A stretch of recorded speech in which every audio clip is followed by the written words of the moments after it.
Hello and welcome to another very entertaining video. In our last video we talked about the epidermis, this section right here. And in this video we want to detail more the structure and function of the dermis and the hypodermis, what we might find there, and the purpose of these structures. We can divide the dermis actually into two different parts. A less dense connective tissue that is more superficial, this region here that we will call the papillary layer. And this layer gets its name from the papilla, these structures, these nipple-like structures here that are responsible for fingerprint ridges, for example. And the purpose of this, as we discussed previously, was to increase surface area between the dermis and the epidermis because the epidermis is avascular.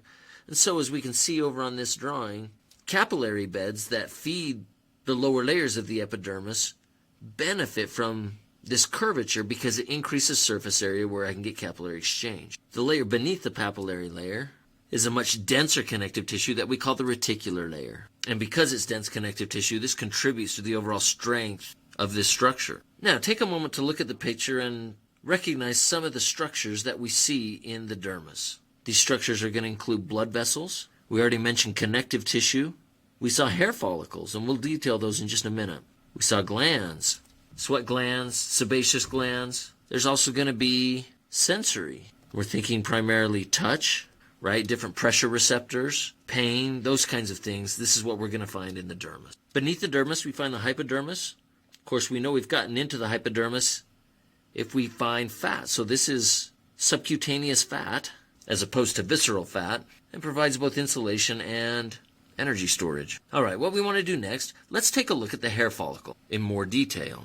All right, as we take a look at this hair follicle, I've expanded it a little bit just to be able to highlight some of the structures that we see in this.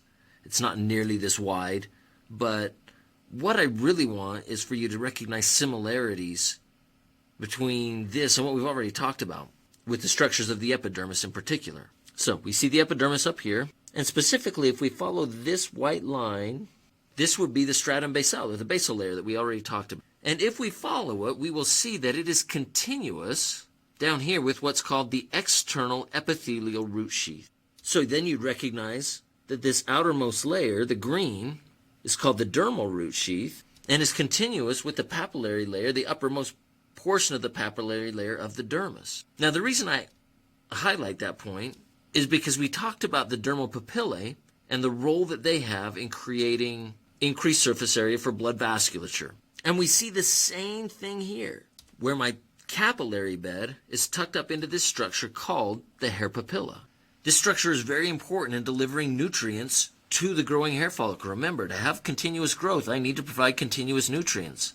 Hair growing products like Rogaine, minoxidil, actually target this.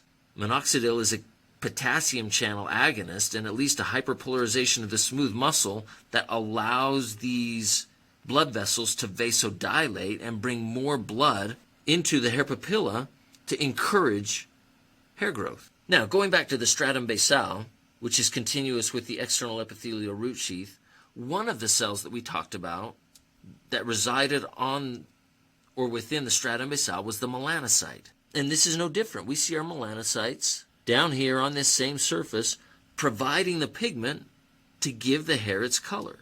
Now, if we're to look at the hair itself, let's come up here to the top where it's protruding out of the skin. The outermost layer is called the cuticle, and this is just a single layer thick. Next, we have the cortex. This is actually many layers thick. This gives the hair its strength, shape, and color. And of course, that strength comes from a protein we call keratin, in this case, hard keratin.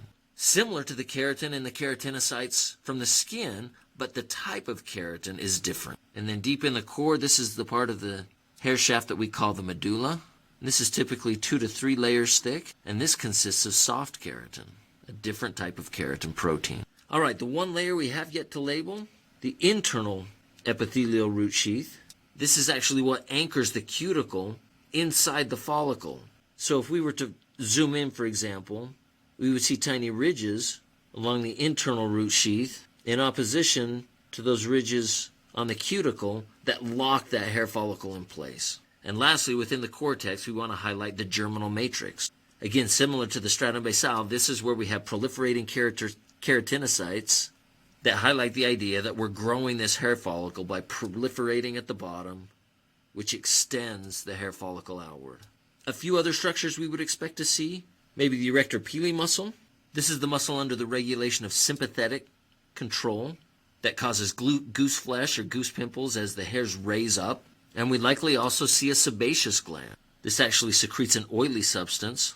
It helps with the acid mantle on the skin, maintaining a low skin pH. And it is a holocrine gland, and we'll talk about what that means here in a minute. All right, to finish this up, let's talk about hair growth and also a couple of different hair types. For hair growth, we've got 3 stages.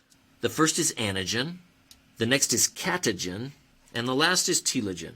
Anagen is the growth phase, and depending on genetics and certainly where you are in the body, this could range from months to even years. Catagen is simply cessation or stopping growth. In contrast to the years of anagen, catagen is only about 10 days. And during this phase, the follicle detaches from the dermal papilla. Telogen then is simply a rest and release. Some might refer to release as exogen. This is when the hair falls out and we start the process over with anagen. Now, a couple of things to point out. It is anagen that would determine the length that someone could grow their hair. If someone's anagen phase lasts 3 years or 4 years compared to someone else's that lasts 6 years or 7 years, the individual with the longer growth phase can achieve longer hair. But at the end of the day, it's still going to stop growing at some point and enter catagen and then finally telogen and fall out. Now, luckily, these phases are asynchronous throughout the body. Obviously, most of the hair is in an anagen at any given time, but catagen and telogen, this is randomly distributed throughout the head, for example, so that you're always losing hair. Perhaps several hundred hair follicles a day are being released. But because it's diffuse and asynchronous, it's not noticeable until you count all the hair in your hairbrush or have to pull it out of the shower drain. However, sometimes, in cases of immense stress, you can get something called telogen effluvium. And this is when the hair follicles actually synchronize in the catagen and telogen phases. And so all of your hair falls out kind of at the same time. This is commonly seen in women after giving birth due to the stress associated with the labor and delivery process.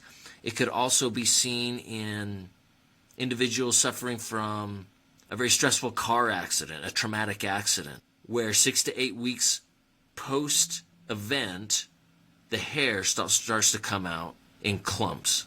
Now, just a quick review of hair types. We've got lanugo. Lanugo is the first hair formed during fetal development, typically replaced prior to birth by vellus hair. This is the characteristic baby fuzz.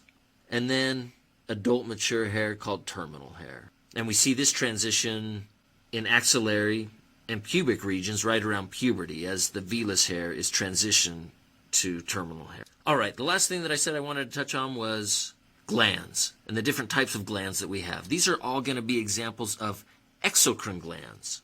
As opposed to endocrine glands, exocrine glands release their products to the exterior of the body.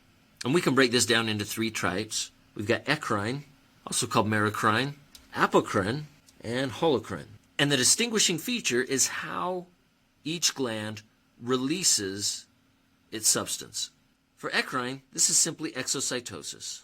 If we were to draw a cell in an eccrine gland, the solution would simply be packaged in exocytic vesicles, which would then fuse with the membrane and release the substance into the lumen to be excreted. Examples are your typical sweat glands. Going back to the picture of the skin at the beginning of this presentation, you can see this eccrine sweat gland originating deep in the dermis. It's got that intraepidermal spiral duct called an acrosyringium.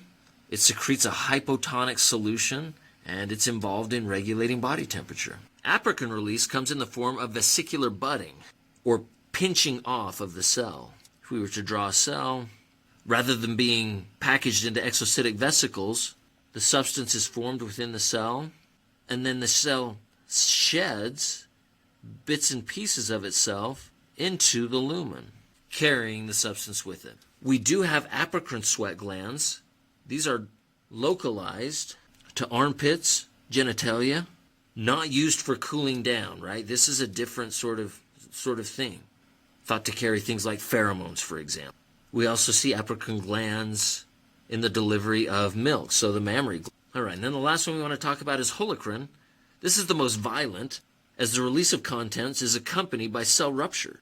So for this cell, contents are synthesized in the cell, and then the cell explodes. That, of course, leads to cell death, so that cell is replaced by the cell behind it, but this is how we release the substances into the duct to be excreted. And the example that we just gave was the sebaceous gland, found in the hair bulb. And this is the lubricating oil that helps to keep the skin and hair moist and greasy. So going back to review, we focused today on the dermis, talked a little bit about the hypodermis, and things that are found in the dermal layer. We mentioned blood vessels and connective tissue. We detailed the hair follicle and glands. We also recognize that there's sensory, touch, pain, things like that we would find in the dermal layer of the skin.